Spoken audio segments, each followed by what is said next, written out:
O que nós vamos apresentar aqui é o resultado de duas oficinas.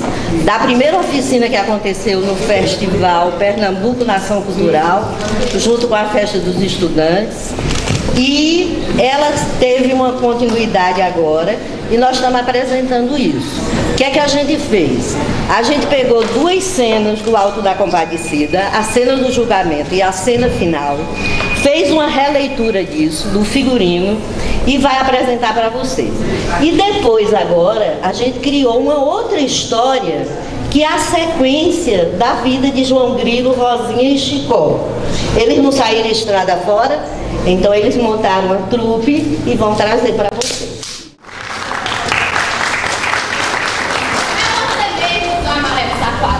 Nem se esconda. Não é mesmo não. É você mesmo. Sai daqui, vai embora. A mansa da leite, a braba dá quando quer. A mansa da sossegada, a braba levanta o pé. Já fui barco, fui navio, agora sou escalé. Já fui menino, fui homem, só me falta ser mulher. Vale-me Nossa Senhora, mãe de Deus e Nazaré!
O nosso carcará. Eita, Nordeste da peste! Mesmo com tanta seca, abandono e solidão, talvez poucos percebam que teu mapa aproximado tem a forma de um coração. Mas procure por aí afora, cabra que acorda antes da hora e dá enxada nessa mão. Procure mulher com 10 filhos, que quando a palma não alimenta, bebe leite de jumenta, mas nenhum dá paladão. Procure por aí afora, quem melhor que a gente canta, quem melhor que a gente dança, xote, chachado e baiano.